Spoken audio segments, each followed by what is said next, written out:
Bonjour et bienvenue dans ce 3e numéro de notre série d'entretiens sur Web Girondin. Je reçois aujourd'hui monsieur Thomas Filleul, rédacteur en chef du média Sportune. Bonsoir, bonjour et bienvenue Thomas.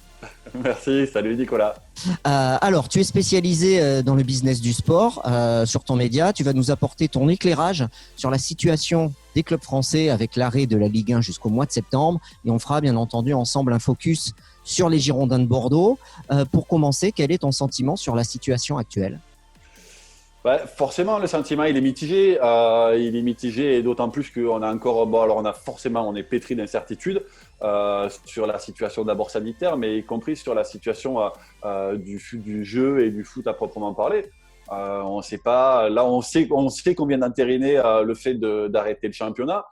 Finalement, il est encore aujourd'hui question pour certains de le remettre en cause.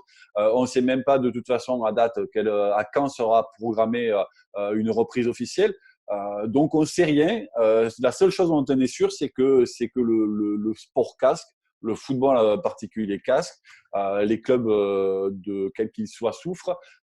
Et c'est vrai que pour ceux qui sont de vraies entreprises, de vraies industries tournées justement vers le professionnalisme et vers la gestion d'actifs et de bénéfices, pour eux, la situation est terrible. Pourquoi certains clubs risquent de déposer le bilan ? Alors, c'est vrai qu'on s'interroge beaucoup avec cette perte de revenus. On a ce spectre du dépôt de bilan qui plane au-dessus des clubs. C'est vraiment une réalité aujourd'hui ? Bien sûr, bien sûr. Alors, il y a plusieurs facteurs qui l'expliquent. D'abord, il y a les revenus, les rentrées d'argent. C'est-à-dire que là, en ce moment, on ne joue pas. Donc, forcément, s'il n'y a pas de jeu, il n'y a pas de revenus. Il y a peut-être un peu de merchandising, il y a encore, parce que même pour vendre des maillots, il faut aller dans les boutiques, il faut aller dans les stores. Alors, il y a peut-être un peu de vente sur Internet. Ça reste très marginal. Il faut bien comprendre que les revenus d'un club, ils dépendent d'abord de 3 secteurs. Donc, c'est les droits télé. Ça a été négocié. Il y aura un versement au club français. Et encore, c'est pas la totalité, donc ça veut dire que déjà ça c'est impactant. Et puis après, il y a les recettes de la billetterie et les recettes du sponsoring. Quand on parle de matchs à huis clos, il faut se rendre compte que c'est 15, 20, 20%, parfois un peu moins, parfois plus, des revenus opérationnels hors opération de trading. Mais ça aussi, on y reviendra sans doute, mais c'est quelque chose qui va changer. Au-delà de ça, et puis il y a le sponsoring. Le sponsoring, c'est pareil. Le sponsoring, c'est des marques qui investissent dans les clubs. Mais aujourd'hui, les marques, elles sont toutes impactées, quelles qu'elles soient. Donc, il y en a certaines qui reviennent un petit peu sur justement leurs engagements ou qui les reconsidèrent. Et justement, Bordeaux est bien placé pour connaître cette problématique. Mais à partir du moment où il n'y a plus du tout ces revenus, forcément, il y a danger. Et il y a danger d'autant plus que derrière, il y a des salariés à payer. Alors, il y a les salariés de l'administratif, mais c'est pas eux qui pèsent le plus dans la masse salariale. Il y a surtout les joueurs, le staff et tout cet actif-là qu'il faut effectivement rémunérer et qui pèse à la balance et qui du coup, on parle pas de millions d'euros, enfin de centaines de milliers, voire de millions d'euros. Et forcément, les enjeux sont considérables. Comment tu juges le modèle économique des clubs français, même s'ils n'ont pas tous le même, et avec un focus sur les Girondins de Bordeaux? Tu parlais du sponsoring et on voit que Bistro Région a suspendu son Ouais. partenariat avec Bordeaux. Comment tu juges le modèle bordelais depuis l'arrivée des Américains? Alors, comment je le juge? Moi, j'ai jamais été très friand et je sais que je te l'ai déjà dit, on en a déjà discuté, mais j'ai jamais été friand des fonds d'investissement, de tout ce qui repose justement. Et encore plus dans ce contexte où on le voit, on entend parler de fonds de vautours qui essayent de racheter des clubs. Ils sont là pour faire de l'argent.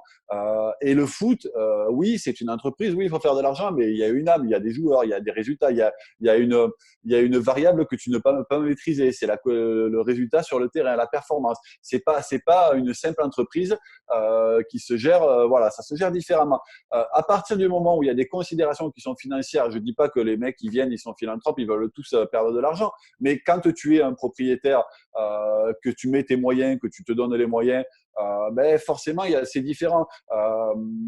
Effectivement, là, Bordeaux repose justement sur un fonds qui tient à gagner de l'argent et qui, s'il n'en gagne pas, va s'en séparer.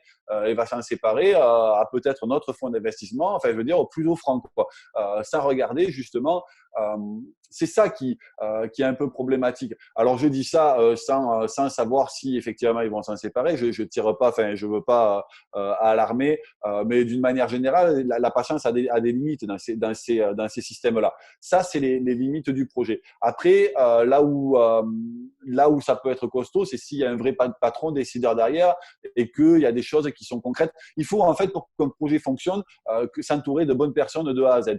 Lille, a priori, par exemple, pour un projet à peu près similaire, a trouvé des bonnes personnes avec Marc Ingla et avec Campos à la direction sportive, même si ça reste fragile parce que c'est des projets qui sont basés sur du trading, sur de l'OP, sur de la vente et de l'achat de joueurs avec des plus-values, et que ça aussi, c'est quelque chose qui va changer avec le contexte, le marché des transferts va chuter, les clubs vont devenir beaucoup plus frileux.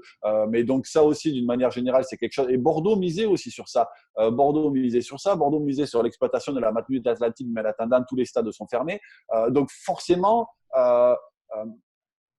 il y a un petit peu, voilà, c'est un petit peu le problème, en tout cas, d'une manière générale, d'un fonds d'investissement. Après, pour ce qui concerne Bordeaux à proprement parler, je suis pas là au quotidien pour voir exactement tout ce qui se fait, donc je peux pas réellement juger autrement que par les chiffres et par les résultats comptables qui eux sont publics, et voir justement cet aspect-là des choses. Et effectivement, on voit que c'est compliqué. En même temps, on voit que c'est compliqué pour tous les clubs qui ont été repris, parce qu'il y a un moment aussi où il faut pouvoir être compétitif, puis parce qu'il y a des nouveaux investisseurs, que les joueurs en profitent, que les agents en profitent, qu'ils se disent qu'on va essayer de gonfler un peu les rémunérations, que tous ces gens-là sont novices à Marseille, à Lille, à Bordeaux, et qui font tous des erreurs. À quel point elles sont préjudiciables et à quel point voilà, ça peut modifier la donne. C'est pour ça que voilà, il faut avoir la patience. C'est-à-dire que des erreurs, c'est normal d'en faire, mais il faut juste avoir les reins assez solides pour être patient et pour construire un projet sur du long terme. Au Girondin, on parle d'un déficit proche des 60 millions d'euros, hors mutation, c'est-à-dire hors transfert du début d'année. En quoi Bordeaux est plus en danger que Montpellier ou Strasbourg, par exemple? Parce que ces clubs-là ne sont pas en déficit. Comment on peut expliquer le déficit des Girondins? Alors, j'ai un début de réponse. La masse salariale qui représente 60% du budget du club, ça apparaît incroyable. Ouais, Et la dépendance aux droits télé. Comment et on, oui. quand on gère un club, se mettre autant en danger dans sa trésorerie? Qu'est-ce qui Ah, fait que ceux qui dirigent le club se mettent autant en danger? Alors, c'est un peu ce que je te disais tout à l'heure, et c'est-à-dire que c'est en même temps, c'est un peu ce qu'on attend aussi d'un nouveau repreneur. C'est-à-dire que quand un nouveau repreneur arrive, il y a l'écueil comment dire, de transférer, enfin de recruter, pardon, de recruter parce qu'il faut renforcer l'équipe, parce qu'on attend d'un nouveau repreneur que, enfin, si c'est pour faire moins bien, ça n'a pas d'intérêt. Donc forcément, il y a un gonflement de la masse salariale naturelle. Le problème, c'est que par ailleurs, il faut aller chercher d'autres recettes supplémentaires qui sont forcément pénibles à aller chercher, parce que sinon, s'il y avait le levier nouvelle recette d'un coup, ça voudrait dire que la direction d'avant, c'était vraiment des grosses pipes, et que du coup, ils n'avaient pas exploité le potentiel. Mais évidemment que M6, c'est ça, que c'était quand même de bons gestionnaires, et que du coup, pour leur reprocher des tas de trucs, mais forcément qu'ils n'ont pas trouvé des nouveaux leviers d'un coup par miracle en se disant tiens, on va gagner plus. Et ça, cet écueil, ce que je te disais, c'est à Marseille, c'est à Lille, enfin c'est la même chose. Ces trois clubs ont des déficits conséquents parce qu'ils ont justement gonflé énormément leur masse salariale, et puis parce que derrière, il faut du temps pour aller chercher de nouveaux leviers de bénéfices. Le problème, c'est que là, le contexte remet pas mal de choses en cause. Le problème à Bordeaux, c'est qu'en plus, il y a des divergences à la gouvernance qui ont conduit à des clashs, et que du coup, le projet tel qu'il était initialement présenté ne ressemble plus vraiment à ce qu'il était. Et donc ça, forcément, ça entretient le flou. Au moins à Lille, il y a une continuité chez les personnes, il y a une continuité sur le projet, il y a même eu une Ligue des Champions. Voilà, c'est peut-être un peu plus aléatoire parce que ça repose toujours sur de la vente, donc il y a pas on ne peut pas construire dans la durée, mais au moins il y a certains résultats qui se produisent. Et c'est vrai qu'à Bordeaux, c'est plus problématique. Pour en revenir à Montpellier ou à Strasbourg, Montpellier par exemple, est un club, alors déjà qui justement repose sur un propriétaire qui est le même, alors enfin qui est familial, mais je veux dire qui sont les mêmes depuis plus de 30 ans. Et ça, c'est important. C'est un club qui a des valeurs, qui poursuit. On parle de patience, on parle de vertu, mais typiquement Montpellier, c'est l'éloge de la patience. C'est un club qui est parti de la promotion honneur, c'est des Auxerre et compagnie. Mais sauf que là, il y a une transmission d'héritage qui fait que ce que Louis Nicolin a mis en place, ses fils l'ont hérité. Aujourd'hui, ils l'entretiennent. Louis Nicolin, ça paye pas effectivement des joueurs des sommes folles chez les Nicolins, pardon, à Montpellier. Ça paye pas des sommes folles, ça paye bien, ça paye intelligent. Il y a des joueurs qui sont choyés, des joueurs qui, quand ils ont fini leur carrière, ils sont reconvertis dans le club. Il y a un vrai projet, c'est-à-dire qu'après, pour un joueur, ça peut être rassurant. Tu es en famille, tu es un joueur, tu as une famille, tu veux construire dans le futur, machin. Ben, ça peut être rassurant d'aller à Montpellier parce que tu sais que tu vas pas mettre les pieds dans un truc où ça craint. Voilà.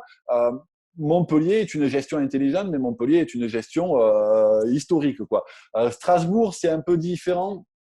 Je connais moins pour le coup les fondements, alors en tout cas parce que je pense qu'ils sont plusieurs investisseurs locaux, mais voilà, ça tient plus sur l'enracinement local, l'ancrage local qui a toujours été la force de Strasbourg et qui fait que effectivement, la Ménon est remplie. Les sponsors sont là et que du coup, il n'y a pas trop de risques. Et puis, je pense que Strasbourg, ils se rappellent d'où ils reviennent, d'où ils reviennent. Donc, ils ont un peu la gestion intelligente. Vous avez sorti sur Sportune des chiffres récemment. Par exemple, Bordeaux, on apprend grâce à vous qu'il y a 100 millions d'euros de pertes sur les 10 dernières années au Girondins de Bordeaux, ce qui classe Bordeaux dans le flop 3 des clubs de Ligue 1 qui perdent le plus d'argent. Qui fait pire? Marseille et Lille. Ouais, les trois qui ont changé de repreneur. Mais il y a surtout une chose qui est plus peut-être plus inquiétante, moi je trouve dans ce résumé sur les 10 dernières saisons, c'est que il n'y a que 9 clubs qui sont positifs, qui ont rentabilisé, qui ont gagné de l'argent au bilan comptable. Et sachant que sur ces 9 clubs, l'étude c'est précisé mais elle est imprécise pour certains clubs, parce que par exemple il y a Strasbourg qui est dans ces données, mais là on ne parle que des données qui sont comptabilisées à partir de la ligue professionnelle, c'est-à-dire la Ligue 1 et la Ligue 2. Donc tous les clubs qui sont descendus en dessous n'ont pas des données complètes. Et Strasbourg, ils ont passé un certain temps, donc pour eux c'est incomplet. Au final, effectivement, Montpellier, Paris, pour de très bons élèves, Saint-Étienne, alors pour le coup, qui est vraiment à zéro quasiment, enfin un peu plus, voilà, qui est dans le vert, mais la majorité des clubs sinon perdent de l'argent. Ça, c'est un vrai indicateur, c'est-à-dire qu'aujourd'hui, le fantasme de se dire je veux un club de foot, je vais aller faire du pognon dans le foot, peut-être en Angleterre, parce que ça se valorise, parce que justement, Mais tout ça, c'est pareil, c'est des choses qu'on va reconsidérer parce qu'il y a un moment où ce fantasme du foot, ou cette folie sur le marché des transferts, il y a des gens qui vont plus, il y a des clubs qui vont plus pouvoir suivre. Il y a des diffuseurs qui vont arrêter, voilà, parce que on n'a pas encore fini avec des histoires de diffuseurs. On ne sait pas trop ce qui va se passer pour les prochaines années, mais voilà, Mediapro pour l'instant. N'a pas encore déroulé. Normalement, ils devraient exister leur chaîne. On l'a toujours pas vu. Donc voilà, on sait toujours pas ce que ça va donner. J'ai une question du coup à te poser. Qui gagne de l'argent dans le football? Tout cet argent, qui en profite le plus? Toi qui es spécialiste de l'argent, il y a les sponsors qui mettent, il y a les télés qui mettent. Les télés, forcément. Est-ce que c'est les joueurs qui gagnent le plus d'argent avec le football aujourd'hui? Alors les joueurs, forcément, eux, en profitent beaucoup, évidemment. Et parce qu'ils sont les acteurs en même temps, c'est un peu légitime, hein, ils sont les acteurs premiers du spectacle. Donc, quelque part, il y a un moment où il faut aussi leur rendre… Enfin, faut pas tirer sur les salaires tout le temps des footballeurs, même si, je te dis, effectivement, en effet, c'est eux qui absorbent une grosse partie. Et puis après, il y a tout ce qui gravite autour, les agents, les équipementiers, certains sponsors, et puis il y a des clubs qui gèrent très bien leur boutique et qui arrivent à générer de l'argent in fine, quoi, au bout du compte, quand tu rentres tes lignes de compte. Le problème, c'est que pour rester compétitif, c'est dur de dégager de l'argent, et c'est parce que justement, il y a toute cette surenchère et que les clubs vivent à crédit et au-dessus de leurs moyens, et qu'il faut qu'à un moment donné, on revienne à des proportions plus légitimes, et qu'il y a certains transferts qui ne justifient pas qu'on paye ces sommes inconsidérées parce qu'ils ne leur apportent pas.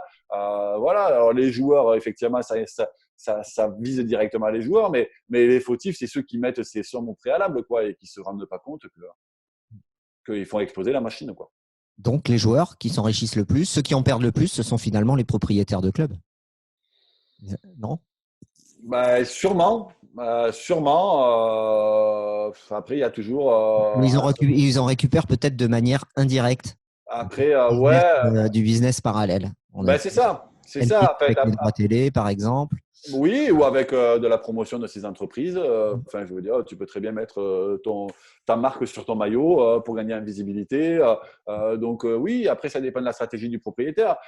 C'est vrai qu'on peut très bien vouloir bénéficier ou alors faire du business tout autour de ta ville pour racheter des parcs immobiliers ou des choses parce que tu mets un pied dedans et qu'au final, tu perds de l'argent sur ton club et tu en gagnes par ailleurs. Ça peut être des choses comme ça. Donc, après, qui en perd en ce moment? Les sponsors beaucoup. Les sponsors beaucoup. Certains regrettent effectivement. Certains ont déjà arrêté, mais ça c'est pas propre qu'au foot. C'est vraiment tous les sports et tous les sponsors qui sont visés.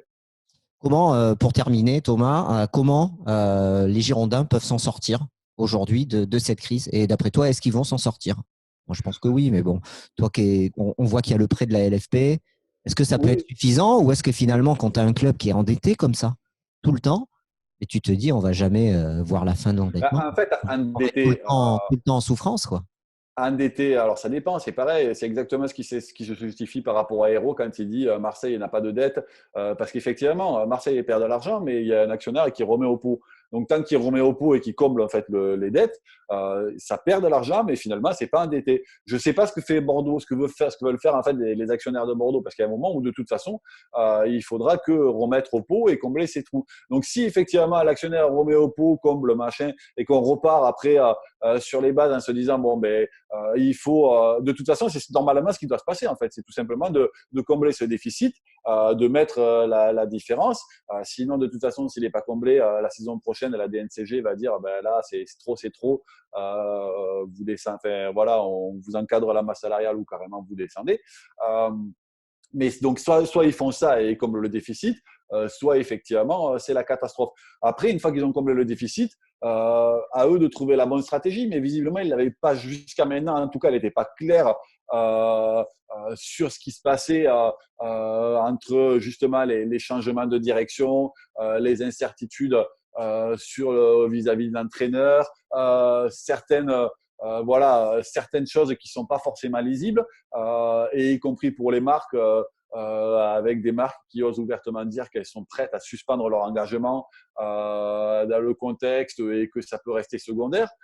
Donc voilà, Bordeaux reste attractif malgré tout, puisque Bordeaux aura une nouvelle équipementier la saison prochaine. Alors là, c'est pareil, Adidas a de grandes difficultés en ce moment, mais enfin bon, je les imagine pas tenir leurs engagements, ne pas tenir en tout cas leurs engagements.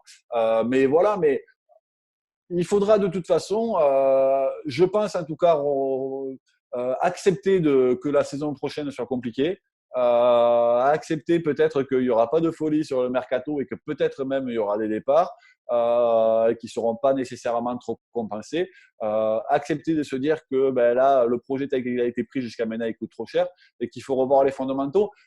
Après, les fondamentaux, le problème, c'est que alors je parle d'un point de vue business, je ne parle pas sur le terrain, mais le point de vue des fondamentaux sur le business, c'est tout ce qui, justement, c'est ce qu'on disait, il repose sur le sponsoring et sur les recettes et surélever les recettes au stade.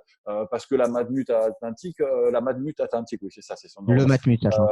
Ouais. Mais bon, c'est le Matmut. Ouais, enfin, voilà. Mais du coup, elle est pas les plus remplies. J'ai pas les chiffres, Non. mais je sais que voilà, elles sont de creux. Ça, c'est un truc, voilà, qu'il faut, par exemple, sur lequel il y a vraiment de matière à exploiter. Et ça fait partie des choses justement sur lesquelles il y a vraiment moyen d'augmenter. C'est pas comme dans certains clubs, justement, on parlait de la Méno ou du PSG au Parc, où ils sont quasiment à plein tout le temps, où c'est difficile d'aller chercher plus de recettes.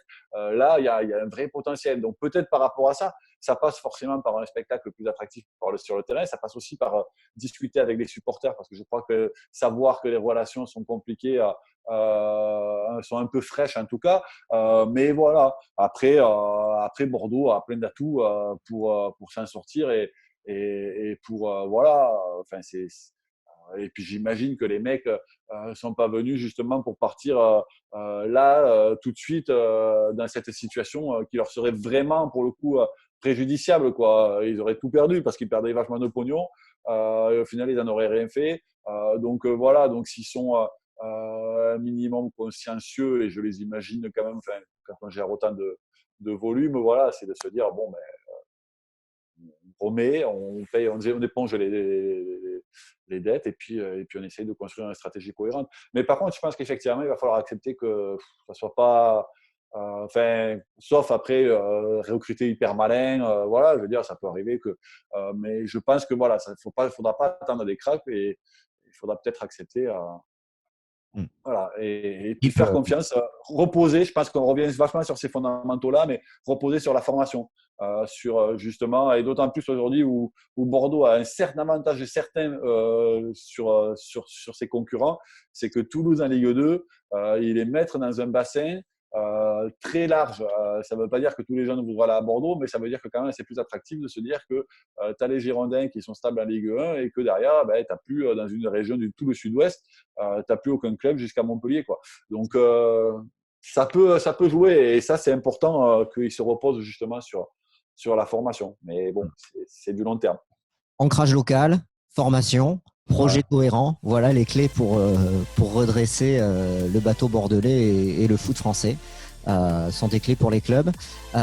Thomas Filleul de sportune.fr, merci d'avoir été avec nous. Et puis à bientôt sur Web Girondin. Avec plaisir, écoute, quand tu veux. Allez, merci Nicolas.